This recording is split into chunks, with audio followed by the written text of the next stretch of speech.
Hello there. General Kenobi.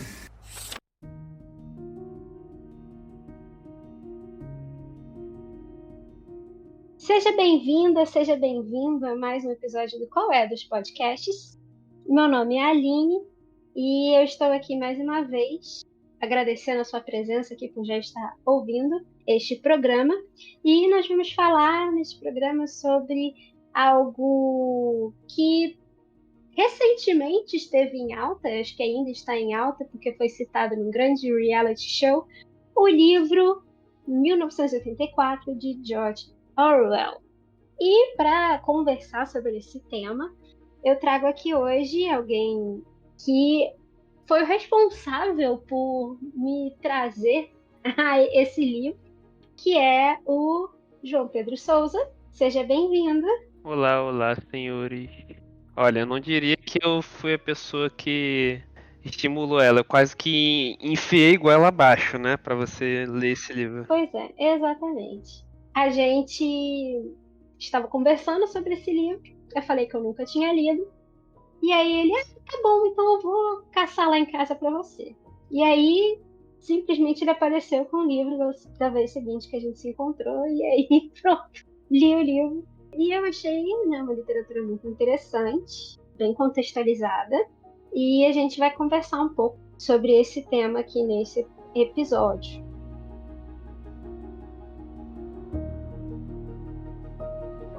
A grande confusão que teve lá no reality show foi justamente inverter a ordem das coisas que aconteceram. Porque, na verdade, 1984 retrata uma sociedade distópica, como seria o mundo se a grande última guerra não tivesse acabado como acabou. E aí todas as coisas vão se desenvolvendo ao redor dessa temática. Então, a primeira pergunta, né, assim, um grande questionamento que a gente traz é o que isso significa para a nossa sociedade atual, né? Que reflexão que a gente pode trazer do livro para o nosso cenário atual de sociedade. Então, primeira coisa, o livro ele foi publicado em 1949, né? Então, assim, não tem como o BBB ter influenciado o livro, né? Se o livro veio antes. Exatamente. Mas, Foi justamente o contrário, né? Até porque Big Brother, como a gente, né, sabe lendo o livro, é o grande irmão, traduzido para o português. exato. E a pauta da. Vou entrar no cenário, né? Que é construído exatamente em volta do BBB, para entender o porquê que esse livro ele aparentemente fala de política, mas pra caramba beça, e horas não fala sobre nada ao mesmo tempo, critica todo mundo, não deixando de criticar todo mundo, enfim. Ele é um livro muito complexo de você entender todas as nuances que tem dentro dele, né? Mas é um livro que conta isso de uma forma extremamente simples. E eu acho que a complexidade do livro tá na simplicidade dele, né? E é muito interessante entender, né? Porque qual é a temática do livro, né? É uma crítica ao qualquer tipo de autoritarismo. Se você for procurar na história, né, em diversos momentos da história, cada elemento do livro ele vai estar descrito em alguma sociedade autoritária. Seja ela a China comunista, seja a União Soviética, seja a Coreia do Norte, seja o nazismo, seja o fascismo. Todos esses autoritarismos parece que eles que beberam da fonte desse livro. Mas como eu disse, ele foi publicado em 1949. Então, muitas dessas coisas já tinham acontecido quando esse livro foi publicado de fato pelo gênio, pela máquina chamada George Orwell. A gente já percebe aí que é uma pessoa que entende do que ele está escrevendo. Só que ele não só entende, mas como ele explica muitos conceitos de como se fazer uma ditadura dar certo, ele aplica nesse livro. Como mover as bases da sociedade para manipular toda uma população, a ponto das pessoas sofrerem, de certa forma, uma lavagem cerebral, né? A coisa tá tão entranhada e, assim, pode acontecer, talvez não de uma hora para outra, mas acontecer até num movimento rápido, quando você mexe com todas as bases fundamentais da sociedade. E nesse livro retrata muito isso. E tem alguns trechos do livro, né, que eu enxergo em filmes. Por exemplo, Idiocracia, que é um filme muito, muito, muito engraçado. Que é o quê? Um cara entra em coma, dorme, 500 anos depois ele acorda e ele vê que ele é o cara mais inteligente da sociedade, sendo que a única conhecimento que ele sabe é que você não precisa dar energético para uma planta crescer, porque é só dar água. E não precisa nem ser potável a água, é só ser água. Isso era um conhecimento básico que 500 anos depois foi esquecido. Assim como no livro também trata sobre isso quando ele começa a falar sobre a língua das pessoas, né? A redução da fala, a redução de expressões, a mudança de palavras, a retirada do texto formal, ele acaba prejudicando o entendimento das pessoas, né? Isso é uma sacada assim muito genial que ele consegue fazer. Uma coisa que você falou, que foi muito utilizada, né, como você mesmo disse, nas colonizações e nos imperialismos, que é você tentar impor língua, religião, ao ponto dos costumes locais serem totalmente extinguidos. Sim, Né? Então, no caso do livro, eles extinguem a própria religião. sim. Eles alegam que é uma forma de deixar as pessoas menos controladas, né? Assim, na realidade, né? Você não consegue controlar as pessoas se elas, cada uma tem a sua própria religião. Exatamente. E isso é uma coisa que a gente vê na prática hoje em dia. Para quem não. Exatamente. Se alguém que tiver curiosidade depois desse podcast procurar, né? Algo que justifique a minha fala sobre a questão das ditaduras serem sido perfeitamente representadas em cada trecho desse livro, tá num documentário que tem na Netflix que é excepcional, né? Que o autor do documentário ele trata de uma forma um pouco irônica, né? Que o próprio título do documentário é irônico, que ele fala como se tornar um tirano em 7 passos, que basicamente analisa 7 ditaduras diferentes e quais foram os seus pontos extremamente positivos.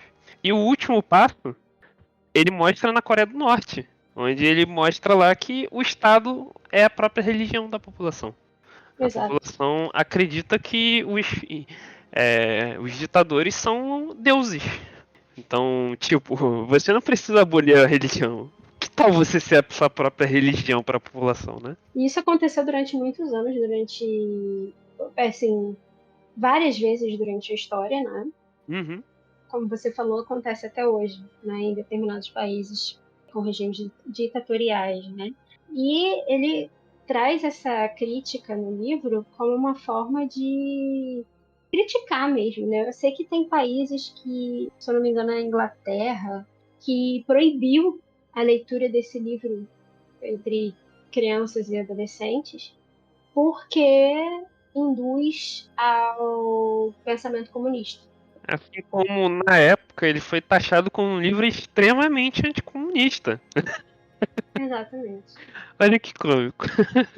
Exatamente. Então, é isso que me dá assim uma nuance na cabeça. Assim, gente, mas não entendi, sabe? Porque eles criticam, as próprias pessoas, os governantes criticam esse livro por ele ser uma crítica aos sistemas, né, que estão em voga.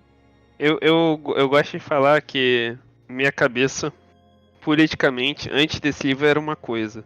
Depois que eu li esse livro, eu parei de acreditar em política, basicamente. Parei de entender que, mas tem política e aí dá pra resolver as coisas com base no que as pessoas, do que políticos fazem. Cara, esse livro basicamente matou a política pra mim. Eu já não consigo acreditar mais na política por conta do que. Tem um trecho no livro, né?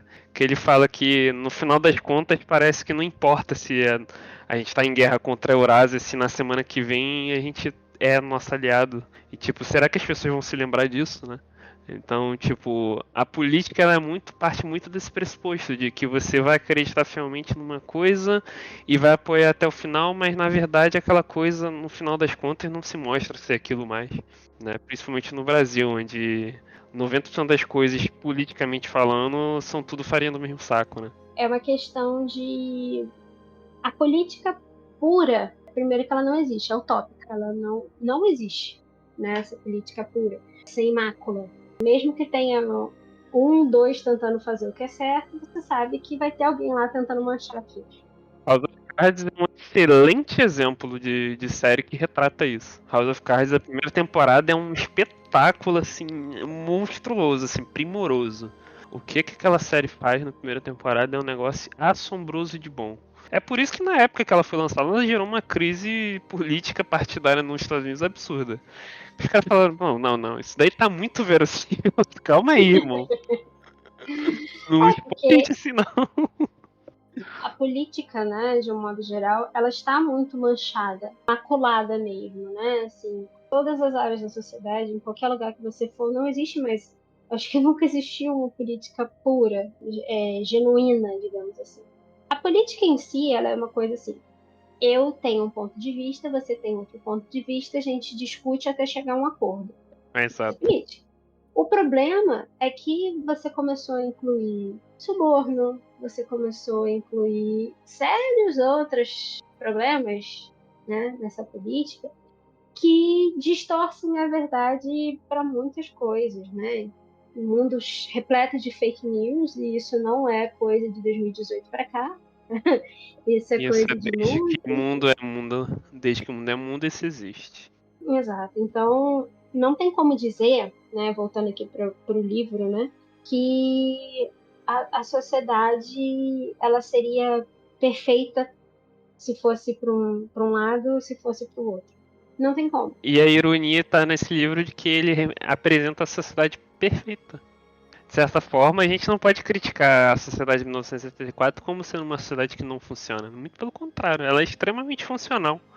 E isso é assustador, pensar que isso pode funcionar, tá ligado? Isso tá escrito no livro, descrito como fazer uma sociedade perfeita, né? E isso é muito assustador. Ela funciona porque, obviamente, não tem ninguém que consiga se opor. Não, até tem. Mas os proletas estão muito confortáveis com a própria situação, né? Exato, exato. Eles têm o que eles querem, o que eles precisam. É confortável, né? A gente entra aqui na história em si, né? O Winston, que é o personagem principal, ele pensa justamente que são os proletas, né? Que são aquelas pessoas que não estão ligadas ao partido dominante, né? Na verdade, só tem um partido, não tem outro partido. O partido é como se fosse a religião, né? A grande religião. O grande irmão é o líder dessa religião. E o Winston ele começa a pensar: será se isso é normal? Né?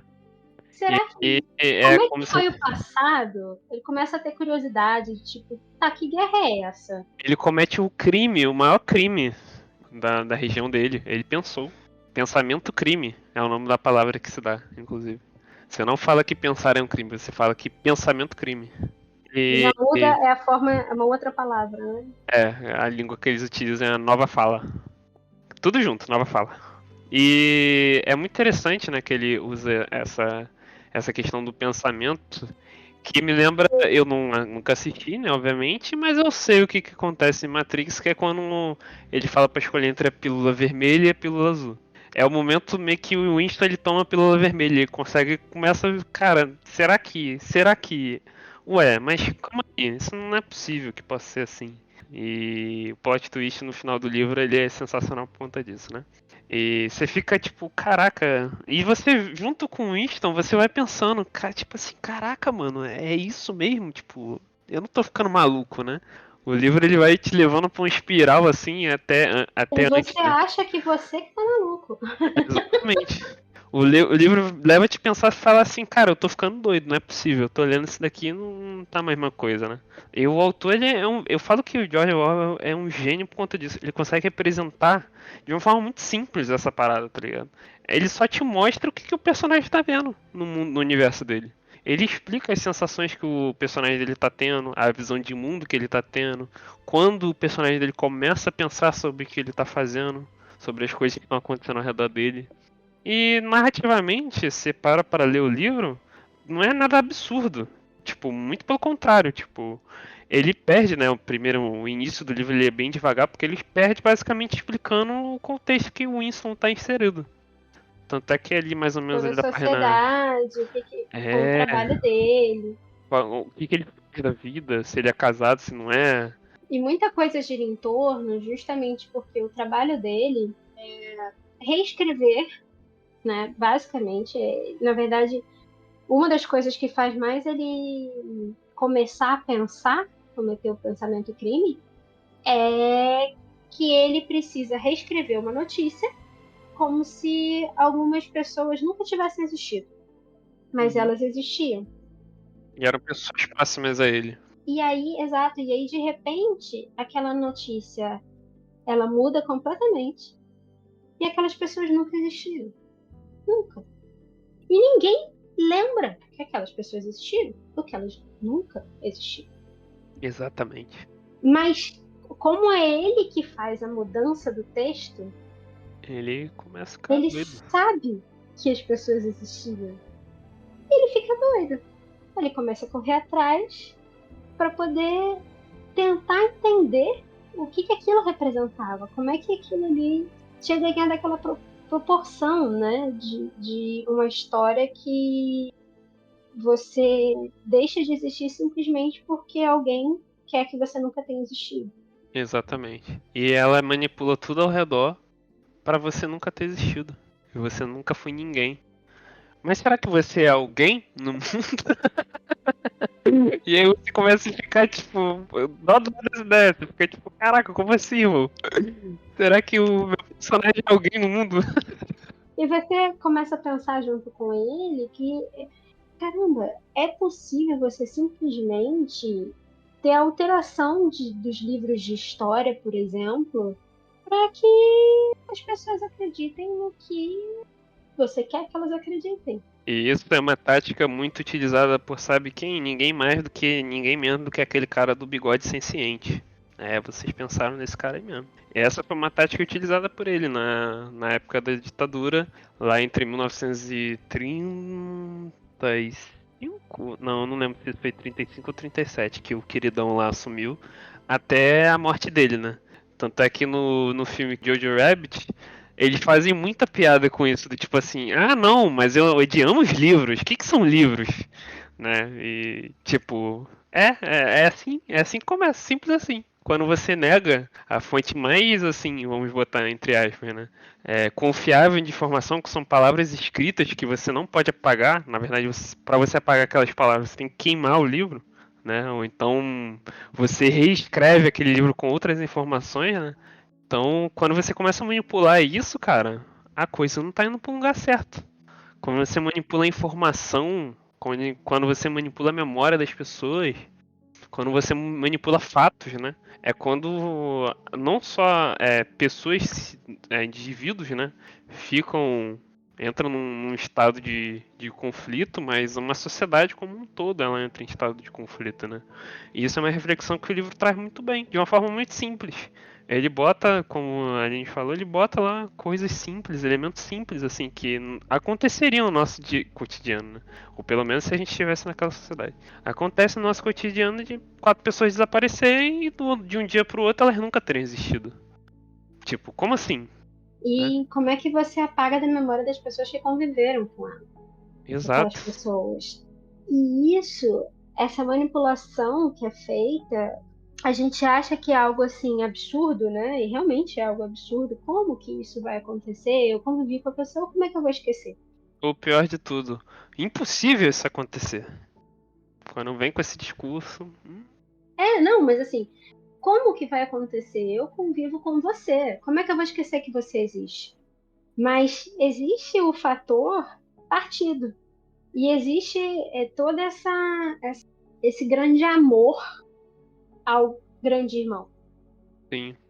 E quando as pessoas elas passam a idolatrar o partido e o líder desse partido, né, o líder do governo, eles passam a acreditar piamente em tudo e têm a capacidade incrível de esquecer coisas que aconteceram, mesmo que elas tenham acontecido durante a sua vida inteira.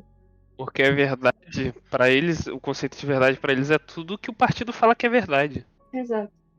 Eu sei que a gente tem memória curta, né? A gente tem uma memória muito curta de coisas de tipo, durante um ano inteiro, se começa um ano, vamos dizer, um governante falando X e ele termina o ano falando Y, você acredita que foi o ano inteiro Y, Uhum. porque a nossa memória é curta. Sim. Claro que tem um ou outro que vai lembrar, mas as chances são pequenas, porque você está vivendo outras coisas no seu dia. E foi sensacional a época que eu comecei a ler esse livro, que eu comecei a ler um outro livro, né? Que é de um cara que, assim, em termos de filosofia, eu não consigo contestar ele porque ele era um cara muito inteligente, que falou sobre dialética, né? Que foi o Arthur Schopenhauer, né? Nas 38 maneiras de como vencer o debate, né? E uma das estratégias é justamente essa questão da desvirtuação, tipo, você levar o seu oponente a falar coisas que parecem sacanagem, assim, você ridiculariza o seu oponente achando que ele, tipo assim, partindo do ponto que ele tá mentindo, entendeu? O que é exatamente a estratégia do partido no livro. Tipo, ele parte do princípio de que a sua memória é uma mentira. E o que ele fala é verdade, né? É, tipo, é muito, muito doido, muito, tipo, fala, caraca, mano, como assim isso é possível? E é possível, a história mostra que é possível. Isso é que é pior, cara. Tipo, imagina se nunca tivesse acontecido. Pô, beleza, é uma utopia o livro. Mas, cara, durante a história aconteceu. Isso que é mais bizarro. E não é algo tão distante da gente. Não é algo tão distante. Claro que esse livro traz grandes proporções. Você tem um país inteiro. A minha dúvida, inclusive, é se isso acontece no mundo inteiro mesmo, ou se só aquela região acredita que o mundo inteiro está vivendo aquilo ali. Essa é a minha maior dúvida. Isso é uma ambiguidade do livro, né? Se dá a entender que, na verdade, o mundo inteiro, né? Parece que tá vivendo aquilo ali. Tá acreditando em todas as mentiras que são contadas, né? Porque quando ele fala que tá manipulando assuntos de guerra, por exemplo, quando ele fala que em tal dia ele tá em guerra contra dois países formando aliança com um, e na semana que vem ele tá guerreando contra aquele que tava fazendo aliança, né? O livro começa a ficar muito ambíguo, que você fala assim, cara, será que é o mundo inteiro? Ou é só um país? Aí você começa a ficar confuso junto com o personagem. Tipo assim, será que a Eurásia, né? A Eurásia, ela existe ou ela faz parte da gente? Será que as guerras, elas realmente estão acontecendo? E o próprio personagem, durante o dia a dia, ele repara que, de fato, esse clima amistoso, que ele fica sempre ouvindo bombas, né? A distância, ele fala que ouve bombas e bombas e bombas. Só que nunca chega perto dele, mas ele sempre tá escutando essas bombas, esse barulho de bomba. Esse é uma das coisas que nesse documentário, né, como se tornar um tirano em 7 dias, em 7 passos, ele fala que, tipo, primeiro passo, uma das primeiras coisas, botar estado de guerra no seu país. Todas as ditaduras colocaram o país em pé de guerra contra alguém, só que na verdade eles não estavam brigando contra ninguém. Ou então colocava, não, aquele grupo seleto é o nosso inimigo, a gente tem que combater eles, né? E aí entra, né, os queridões lá com os judeus, aí entra uma galera que já é pro lado muçulmano, aí tem uma galera que fala que são os outros orientais, né, que são japoneses, Antissemitismo, né? exatamente. Só que no livro isso é de uma forma muito geral, assim, tipo, parece que as pessoas se odeiam dentro do próprio país. O tempo Ninguém sabe em quem todo. confiar, sabe? É muito, muito E isso é retratado eloquente, no né? livro. As pessoas realmente não. É uma coisa assim, não confiem em ninguém. Então, isso é retratado com crianças, por exemplo, que são instruídas desde pequenas a denunciar os próprios pais, se eles Exato, estiverem cometendo algum pensamento crime, se eles estiverem cometendo algum crime contra o partido. As próprias crianças denunciam os pais. exato. Isso também é retratado no Jojo Rabbit. É o conflito de uma criança de 10 anos, se denuncia ou não denuncia, né? Quais seriam as consequências? Mas no livro, as crianças elas são instruídas tão friamente que até contra os pais elas não têm amor. Eles falam isso no livro, não tem amor. Relação parental. Não existe, é uma sociedade sem sentimentos. Tipo, não existe. O único sentimento que você tem é o amor ao grande irmão, né? Exatamente. E o ódio. Você tem amor ao grande irmão e ódio a tudo aquilo que o partido condena. Exato. E você não tem relação parental. casais, eles só estão juntos para procriação. Pura procriação. Não sentem prazer nenhum no sexo. Exato. E as crianças, elas também não têm relação de amor com os pais. Essa relação pais e filhos não existe. De amor, de carinho, de cuidado, de eu vou até as últimas consequências por você. Não. Se você estiver fazendo alguma coisa que é contra o partido, eu vou denunciar você e ponto final. Não vou nem sentir saudade. Então, isso é muito... Dói um pouco, né, quando a gente lê. A gente acha que é tão brusco, né, algo assim, algo tão pesado, porque nós somos uma sociedade em que a gente leva muito em consideração os sentimentos. E a gente fala sobre sentimento o tempo todo. E no livro eles colocam uma sociedade que você retira isso totalmente.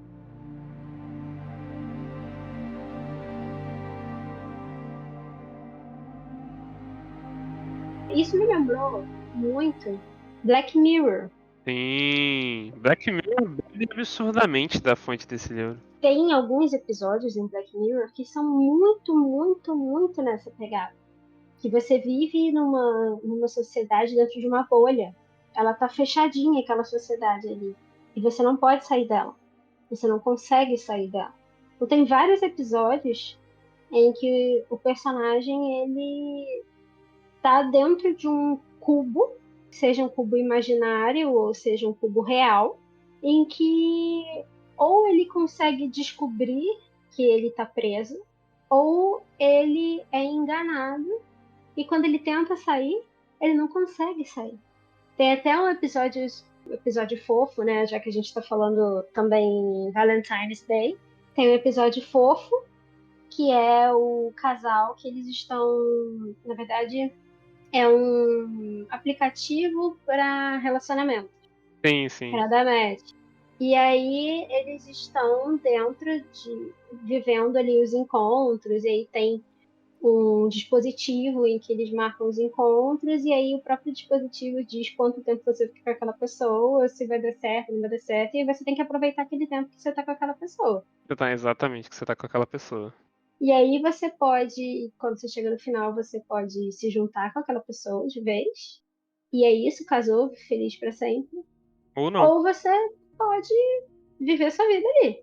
E aí chega um determinado momento em que tem uma quebra ali do pensamento deles, e eles meio que se ligam que eles estão vivendo num cubo. É, num cubo sem saída. E aí eles precisam tomar uma decisão. Então, não só esse episódio, mas tem vários outros episódios que estão dentro dessa mesma situação, essa mesma ideia, né? Que o Black Mirror ele traz muito bem essas situações aí que são bem a cara de 1984 também. E o livro, né, eu gosto muito de como é tratado essas coisas, porque não são acontecimentos esporádicos, sabe? É o dia a dia do personagem, você vai descobrindo essas coisas, né?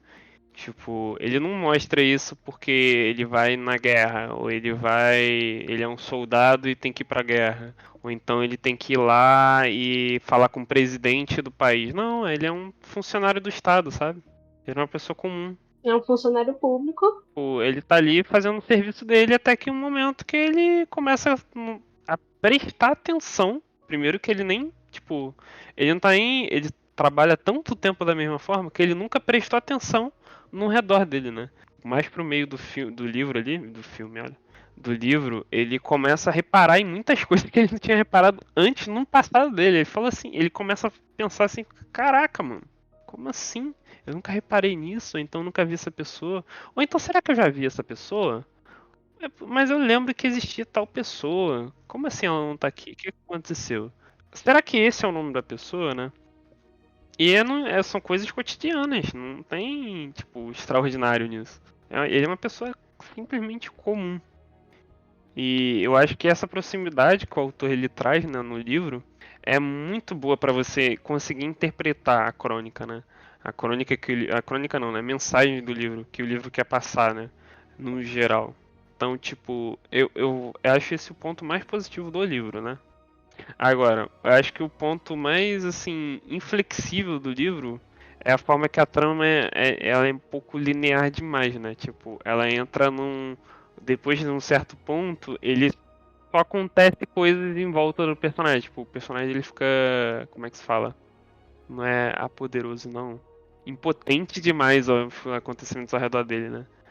Principalmente ele quando ele é Isso capturado e angustia. tal. Isso angustia demais. Isso Esse é. livro ele tem uma capacidade de angustiar você de uma forma. Você se sente tão preso quanto ele, É exatamente. porque você não consegue também resolver os problemas. Você se sente pressionado, assim como ele, como personagem principal, por toda a manipulação, por todas as situações que ele tem que passar. Você começa a ter uma fagulha de esperança num determinado momento do livro e de repente tudo muda. E aí você fica angustiado e você fala assim, meu Deus, isso aqui não vai acabar nunca. E realmente, né, você continua ali vivendo a mesma angústia que ele tá vivendo, né? E é engraçado porque à medida que ele vai adquirindo liberdade, ele se torna, ele começa a se tornar o dono do próprio mundo, então ele começa a tomar atitudes. Uma coisa que você não vê no início praticamente inteiro do livro, ele não toma atitudes. Mas a partir de um certo ponto, né, ele toma atitudes, ele começa a fazer as coisas acontecerem, né? E ali é o momento que você, como leitor, você acha que o personagem está ficando forte, tipo, as coisas estão acontecendo, tipo, vai dar tudo certo, tá ligado? E aí entra na, como é que se fala? Na síndrome de cyberpunk, né? Que tudo vai ficar bem, só que do nada tragédias começam a acontecer. E quando elas acontecem, é uma escalada infinita até o ponto final, a exclamação mais trágica do livro, né? Teve uma hora que parecia que ia dar certo. É, exatamente. E ia dar muito certo a hora que parece que dá certo no livro, ia dar muito certo. Você falou assim, cara, ele se livrou. Só que aí o plot twist ele é implacável no livro. É uma coisa tão assim, repugnante o plot twist que você fala assim, eu não acredito nisso, cara, eu não Eu li acredito. até aqui, né? Tipo, caraca, que filho da mãe. Ele me manteve preso numa esperança falsa, tá ligado? Só que é o que acontece. Quando a sociedade ela é tão bem construída, dentro de uma concepção, dentro de uma ideia, que, cara, não importa o que o personagem faça, ele tá dentro daquilo, ele não tá do lado de fora. Ele ser diferente na sociedade não torna ele diferente. Ele é só mais um pro partido, né? Ele é só mais um para o partido e se ele começa a ter ideias diferentes, ele precisa ou ser eliminado ou ser convencido de que ele precisa pensar igual a todo mundo. Exatamente. Até que ele ouve o estouro e o livro acaba.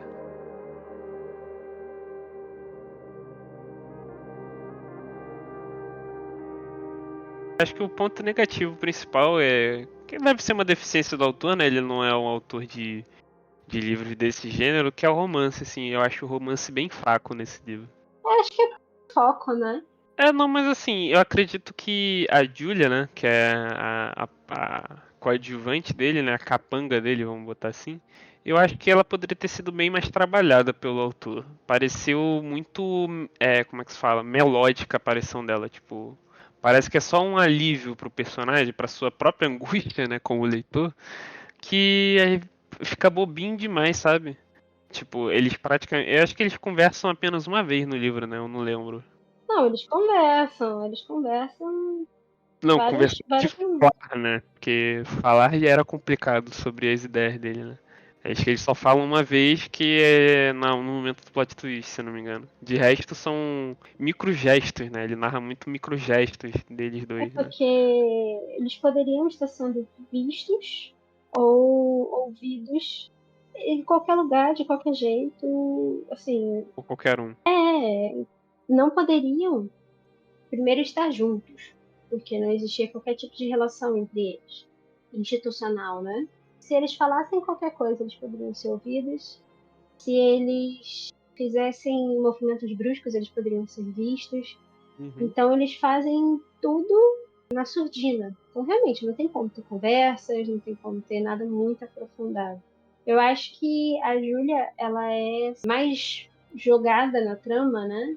Acho que até mesmo para você desconfiar dela. Como tem pouca profundidade no personagem, você acaba até desconfiando. Tipo Uhum. assim, será que ela é uma infiltrada e ela tá fazendo isso só pra me pegar, ou pra pegar ele, né, no caso? Ah, Eu acho até que o ponto dele não trabalhar tanto assim a personagem é pra você também ficar com o pé atrás com ela. sim, sim. Eu não sei se foi essa a intenção do autor, de fato, né? Mas pelo menos pra mim pareceu muito. É, né? Meio que jogado ali. Porque, por exemplo, a característica que ela traz pra história, ela poderia ser facilmente traduzida numa figura de um melhor amigo, sabe? Ou então de algum parente que ele não vê há muito tempo. Eu acho que seria até um pouco melhor servida, narrativamente falando, né? Do que só tacar ali uma namoradinha que, enfim, ajudou ele, né? Pelo menos é a minha visão. Talvez, talvez. Eu acho que, na verdade, esse livro, ele nada foi feito sem propósito, sabe? É. Eu acho que vai muito nessa vibe, assim. Tudo tem propósito nesse livro. Esse cara é muito gênio, assim, tipo, não tem como falar. O George Orwell, ele montou uma trama que é inacreditável de tão boa que é a trama. E essa trama, ela se reflete em muita coisa da cultura pop, sabe? Tipo, até o gênero que a gente chega a comentar algumas vezes, né? O gênero cyberpunk, o gênero steampunk, todas Que nós elas. vamos falar sobre isso mais pra frente aqui no nosso podcast. Aguarde. Opa! Esses gêneros, eles bebem um pouco da fonte, principalmente a fonte trágica que esse livro traz, né? Tipo, eles são.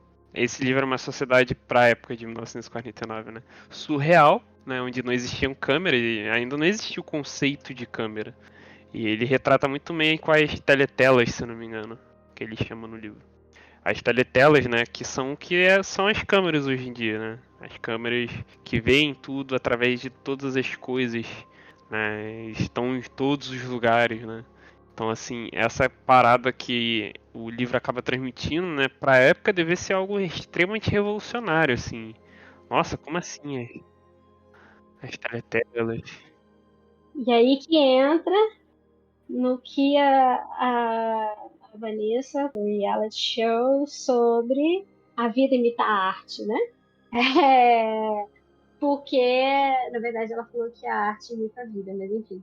São câmeras para todos os lados, você é vigiado o tempo inteiro. Exato. A vigilância em cima, né, de todos os participantes, tudo que você fala, tudo que acontece, cada mexida do seu olho está sendo observado. Mas uma Exato. coisa é um reality show em que as pessoas, algumas, né, assistem para se divertir, quem gosta. É, Mas outra coisa é você ser vigiado o tempo inteiro, em todos os momentos da sua vida, pelo governo, sim. por pessoas que você não faz ideia de quem sejam. E é isso que o livro retrata.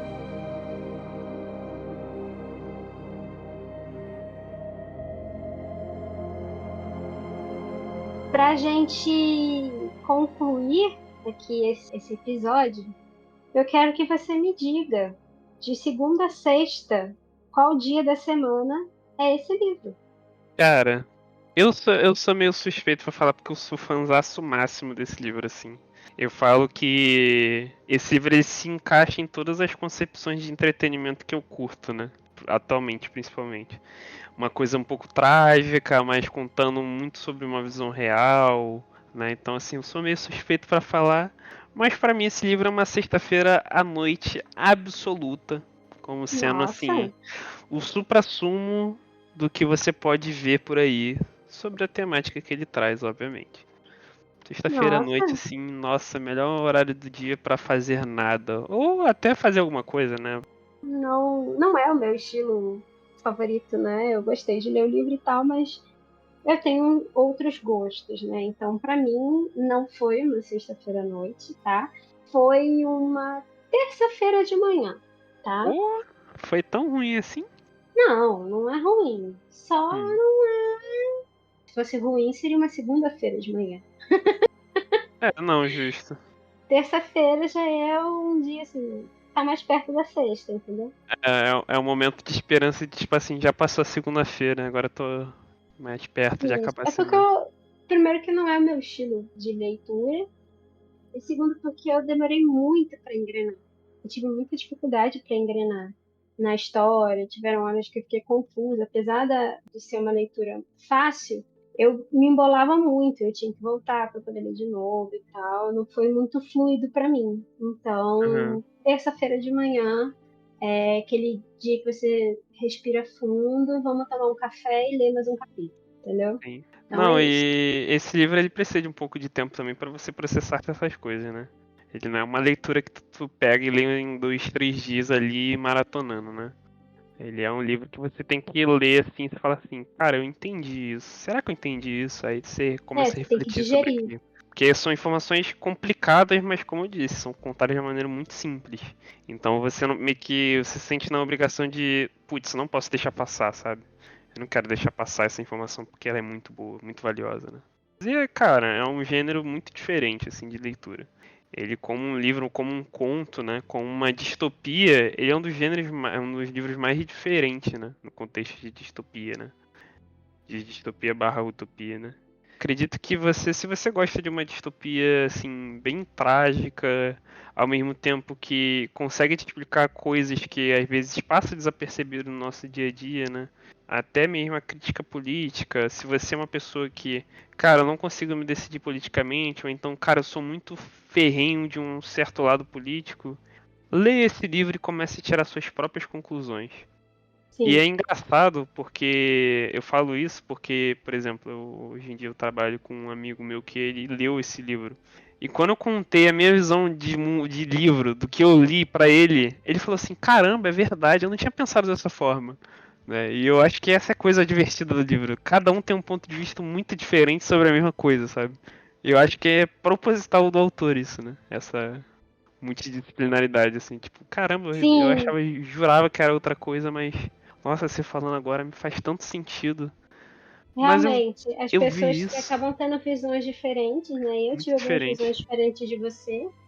E eu Uhum. imagino que os nossos ouvintes aqui agora também devem talvez estar concordando, discordando de algumas coisas que a gente falou, justamente porque tiveram visões diferentes, né? E se você tem aí uma visão diferente, por favor, comente nesse episódio, porque a gente quer saber e a gente vai falar sobre isso no próximo episódio.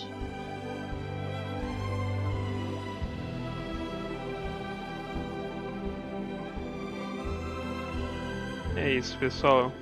Fiquem com Deus e lembre-se, amem o grande irmão. João, muito obrigada por você estar aqui com a gente mais uma vez. Muito obrigada mesmo. Adorei a sua presença aqui. E eu conto com você aí nos próximos episódios também, tá bom? Com certeza. Estarei sempre que eu tiver algum tempinho livre sobrando para participar desse podcast tão maravilhoso. Obrigada, obrigada pela parte do maravilhoso. Bom, gente, muito obrigada também a você que está aqui ouvindo até agora esse episódio. Comenta aqui, né, como eu falei, sua visão diferente sobre o livro 1984, se você leu, se você não leu, o que que você achou, se você concorda, discorda das coisas que a gente falou aqui. E eu espero você aqui também no próximo episódio, tá bom? Um beijo e até a próxima!